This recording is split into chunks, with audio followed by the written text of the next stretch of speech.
Señor presidente, en primer término, agradecer al presidente Juan Carlos Varela la cálida bienvenida de él y de su pueblo a esta séptima cumbre de las Américas. También saludar a todos los mandatarios y mandatarias presentes, jefes de delegaciones. Y bueno, no resulta fácil hablar después de la intervención del presidente de la República de Cuba, amigo y comandante Raúl Castro. Pero creo sinceramente que a partir de esta intervención sería necesario que en todas las cumbres, no solamente de las Américas, sino en todas las cumbres, en todos los foros internacionales, en las cuales somos tan afectos a incluir como en esta, y estoy muy de acuerdo en hacerlo, las palabras, las ideas y las convicciones de equidad, de prosperidad y de igualdad, nos decidiéramos también a incluir como tema la sinceridad. Porque sin sinceridad podemos abordar los problemas, podemos describirlos, pero difícilmente podamos llegar a la raíz de por qué surgen esos problemas. Y quiero referirme puntualmente a dos o tres cuestiones para hacerle honor a el ahorro de tiempo que nos ha solicitado gentilmente el presidente de Panamá. En principio quiero referirme a la intervención que le cupo al señor presidente de la República de Colombia, doctor Juan Manuel Santos, en relación a dos temas. Uno de carácter global y que nos preocupa a todos, pero que además de preocuparnos debe ocuparnos en señalar las causas, las consecuencias y cómo combatir el problema del narcotráfico, porque la droga y el narcotráfico puede convertir a estados de esta región en estados fallidos. Hablaba Juan Manuel del combate contra la droga, algo en que todos estamos comprometidos. Pero si realmente no se aborda la droga desde el problema de los países consumidores, porque tenemos que decir también la verdad, los países en donde se la produce no es mayormente donde se la consume. Y también hablar del financiamiento del narcotráfico, porque en los países productores, cuando sale la sustancia tóxica, vale $2.000, pero por ejemplo llega a Chicago y vale 40.000. Entonces, deberíamos abordar, y deberían abordar fundamentalmente los países que más consumen droga, este problema, y fundamentalmente también el nudo de la cuestión, el financiamiento. ¿En dónde se lava el dinero del narcotráfico? ¿En los bancos de los países que la producen o en los bancos de los países desarrollados y los paraísos fiscales que pertenecen a los países desarrollados? No seamos cínicos, no seamos cínicos. Miles y miles de millones de dólares que se blanquean en paraísos fiscales y en bancos de los países desarrollados. Si no se aborda ese problema, no hay solución para el narcotráfico. De la misma manera y con el mismo ahínco, de la misma manera y con el mismo ahínco que se investiga y se sigue el financiamiento del terrorismo internacional, se debe también seguir el financiamiento y el camino de dónde va el dinero de los cárteles de la droga. Si no se aborda de ese punto de vista, vamos a tener 20.000 cumbres. Y lo que es peor, los países emergentes van a quedar con los muertos y con las armas que también producen los países desarrollados y le suministran a los cárteles. Fíjense qué contradicción. Con la droga y el dinero se quedan los países desarrollados. con los muertos y las armas los pobres de América Latina. Entonces, abordar este problema significa tener una clara política por parte de las naciones centrales en el tema del lavado del producido de ese dinero. Quiero también felicitar al presidente Juan Manuel Santos por su terquedad, si se me permite el término, para encarar el proceso de paz en un país fracturado, dividido territorialmente, enfrentado, con miles de víctimas, con miles de muertos, con miles de desplazados hacia las regiones vecinas. El compromiso de mi país y de toda la región en ayudarlo y apoyarlo. Nos interesa que Colombia vuelva a ser una sola, un solo territorio. Y tenemos que comprometer todo nuestro esfuerzo en eso. La verdad que esta es mi última cumbre como presidenta de la República Argentina. También creo que es la última cumbre del presidente Barack Obama. Y sí, es una cumbre histórica porque participa por primera vez la República de Cuba.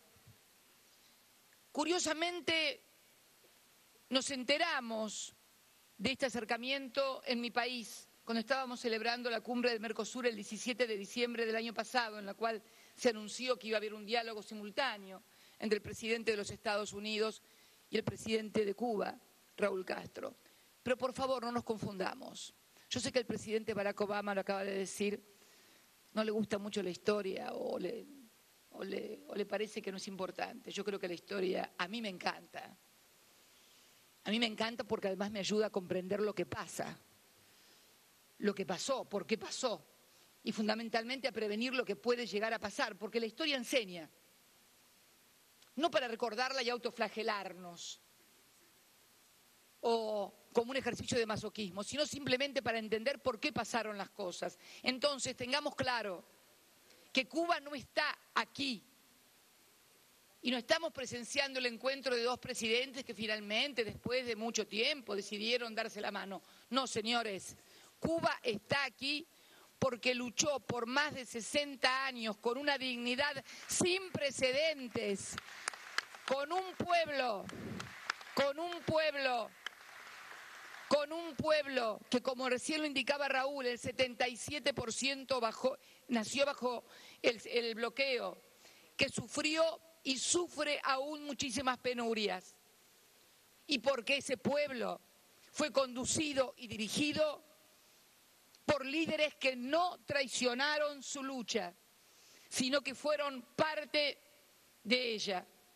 No por ello debemos dejar de valorar, como lo hemos hecho y así lo he manifestado, en forma absolutamente positiva, la decisión del presidente Barack Obama de iniciar el diálogo, de que sea bajo su presidencia que se inicie el diálogo. Es una actitud positiva y la valoramos. Y la verdad que estábamos muy contentos de venir a esta cumbre de las Américas a producir y a presenciar, más que a producir, este hecho histórico del triunfo de la Revolución Cubana, porque el verdadero triunfo de la Revolución Cubana es este que hoy estamos viviendo aquí. Y estábamos contentos porque, bueno, digo, voy a participar como presidenta en la última reunión en un hecho histórico. Y en eso estábamos cuando de repente surge o se firma un decreto en donde se declara a la hermana República Bolivariana de Venezuela como amenaza para la seguridad de los Estados Unidos de Norteamérica. Les confieso a todos mis colegas que cuando escuché la noticia dije, no, debe haber un error. Debe ser que no están de acuerdo con las políticas, que condenan las políticas. Y no, me trajeron la orden. Una amenaza para la seguridad de los Estados Unidos. Y la verdad que no me surgió una respuesta de carácter flamígero, antiimperialista, lo primero que hice fue reírme, porque realmente resulta absolutamente inverosímil, casi rayano en lo ridículo, no solamente Venezuela, sino cualquier país de nuestro continente pueda resultar una amenaza para la mayor potencia del mundo. Más allá de la idea que se tenga acerca de Estados Unidos, no podemos dejar de desconocer que es la mayor potencia militar, económica, financiera y científica, con un presupuesto de 640.000 millones de dólares.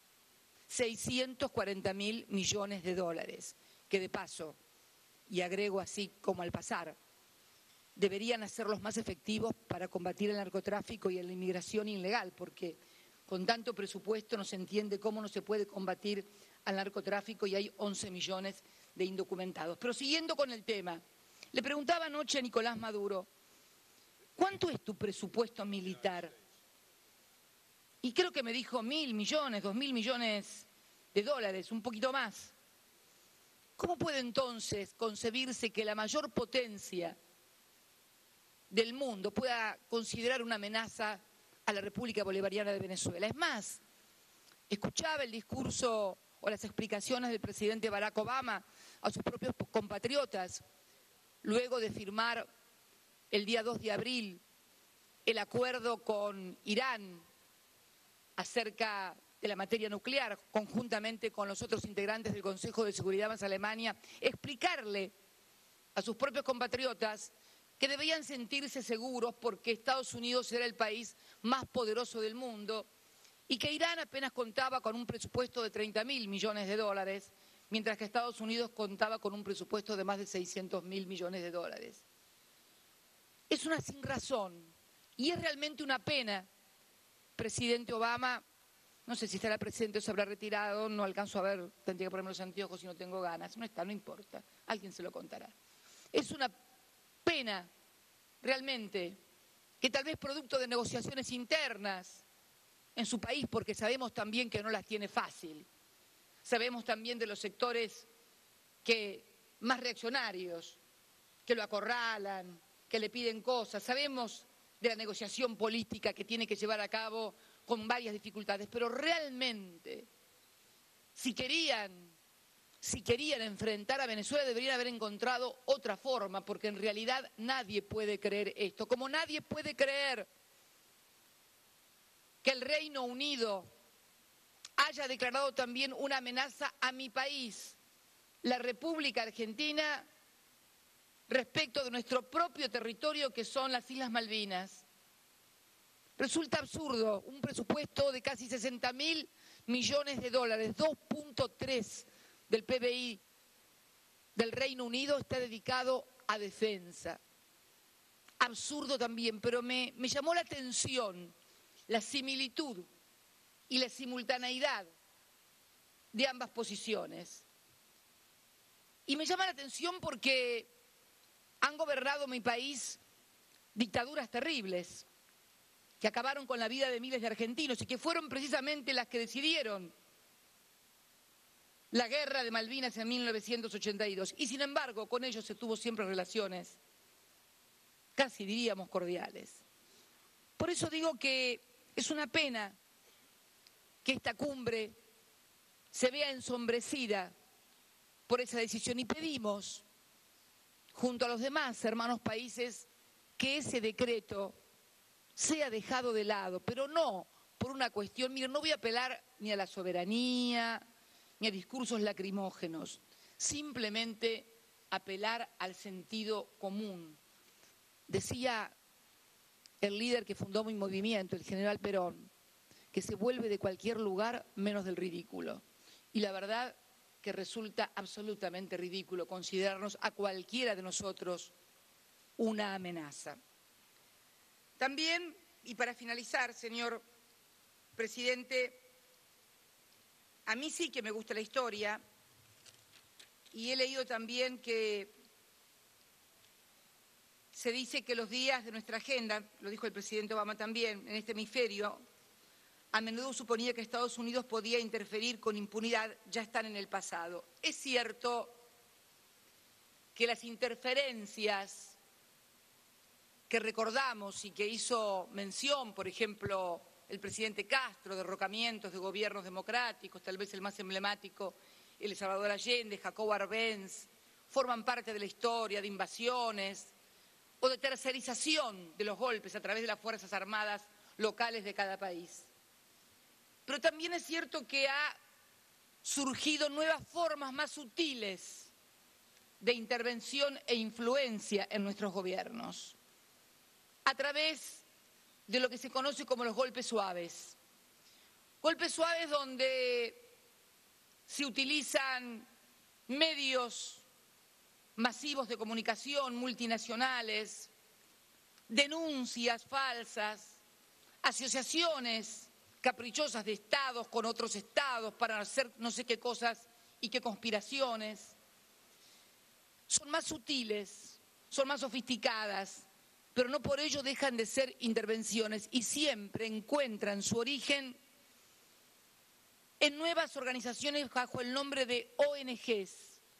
El otro día lo leí en un artículo muy interesante en un diario de México. ONGs que siempre luchan o por la libertad o por los derechos humanos o por todas cosas loables que todos compartimos, que nunca se sabe de dónde se financian, que siempre están dispuestas a hacer las denuncias más esotéricas, que nunca pueden comprobarlas, pero que apuntan claramente a la desestabilización de los gobiernos de la región y fundamentalmente de aquellos gobiernos, curiosamente, que más han hecho por la equidad, por la educación y por la inclusión social. Yo creo en las palabras de los que dicen que quieren un mundo más justo, donde los chicos vayan al colegio, donde todos tengan derechos, donde puedan estudiar, donde haya salud. Pero entonces, ¿por qué se combate y se tilda de populistas precisamente a los gobiernos que en América del Sur, que en la América Latina han sido los que mayor logros en materia de derechos humanos, de equidad, de inclusión, de educación, de salud han logrado? ¿Por qué apoyaban o apoyan a gobiernos que plantean políticas neoliberales, que excluyen ciudadanos? ¿Y por qué combaten a los gobiernos que por allí pueden tener diferencias, y es lógico que las haya, pero que podemos mostrar certificado de haber sido en esta década los que más compatriotas hemos incluido y le hemos robado al hambre, a la miseria y a la pobreza? Por eso digo, para finalizar, señor presidente, y no extenderme, que es necesario que luego cuando hablemos a solas los mandatarios lo hagamos con absoluta sinceridad. Todos sabemos que cuando hablamos de los grandes países dominantes en la región, cuando decimos Estados Unidos, no estamos hablando únicamente del poder ejecutivo. Estamos hablando de un montón de factores de poder, porque las propias conformaciones de las potencias van generando poderes que se van autonomizando del poder político electo por los pueblos y que muchas veces enfrentan a ese propio internamente poder político electo por los pueblos cuando esos gobiernos no sirven a los intereses de los grandes grupos. Y si no, y tomando dos ejemplos históricos, pese a que no les gusten, uno lo dio el propio Raúl Castro cuando nos cuenta que justamente cuando el presidente John Kennedy había entablado comunicación con el presidente Castro para comenzar el deshielo, resulta ser asesinado. Todavía no se sabe quién lo asesinó, pero lo cierto fue que no fue ningún comando ni bolivariano porque no existía, ni cubano tampoco. Lo mataron en su país norteamericanos. Y Abraham Lincoln, otro hombre que también, fundador del Partido Republicano, gran patriota al que hizo mención mi querido amigo, el presidente de Ecuador, Rafael Correa, gran estadista que por suerte pudo ganar la guerra de secesión, que fue además el basamento de la grandeza de los Estados Unidos, porque no fue la cabaña del tío Tom la que lo movilizó a Abraham Lincoln a pelear en la abolición de la esclavitud, es que quería a los negros, en lugar de trabajar en las plantaciones, trabajando en las fábricas, produciendo valor agregado para hacer un gran país. Entonces la historia es importante para entender por qué países han surgido de una manera. Alguien lo preguntaba también, ¿cuál ha sido la diferencia? Correa, creo. ¿Por qué si nacimos todos al mismo tiempo o casi simultáneamente nuestros derechos de independencia, algunos todavía seguimos siendo países emergentes y otros como Estados Unidos han tenido la suerte de ser una gran potencia, la más grande del mundo? Bueno, porque hay que estudiar la historia y ver lo que hizo su dirigencia. Su dirigencia no fueron las élites que gobernaron nuestros países y que miraban a Europa o al norte para ver qué mandato les daban. Al contrario, fueron verdaderos patriotas, como Lincoln, como Jefferson, como Franklin. Entonces la historia es importante porque la historia nos explica por qué unos somos una cosa y otros son otra, porque todo tiene que ver con todo. Por eso, señor presidente de Panamá, quiero agradecerle profundamente esta reunión, la cordialidad. También quiero, para finalizar, extender una fraternal saludo, apoyo al desastre natural que está viviendo la hermana República de Chile y a su presidenta, mi querida amiga y compañera Michelle Bachelet. Y decirles a todos que es necesario, sinceramente, abordar con mucha sinceridad los problemas que tenemos. No le tengamos miedo a la historia, no le tengamos miedo a las ideologías. Al contrario,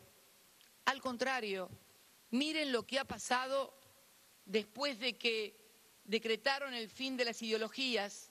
Aparecieron los fundamentalistas, que son el verdadero problema que hoy tiene la seguridad y la paz en el mundo. Mucho más problemático que las ideas, porque las ideas se pueden combatir con otra idea. Pero cuando alguien te dice que mata en nombre de Dios, es mucho más difícil dar la pelea y el combate. Por eso no reneguemos de las ideologías. Fueron las que generaron la civilización del siglo XX, las que permitieron los sólidos fundamentos del adelanto científico que va a caracterizar el siglo XXI. Entonces, aprendamos de la historia, defendamos nuestras ideas y fundamentalmente entendamos que estamos ante un mundo diferente, con nuevos desafíos, que exige un nuevo marco teórico para entenderlo. Si no lo entendemos, difícilmente podamos abordar los verdaderos problemas y los verdaderos peligros. Muchas gracias y muy buenos días a todos y a todas.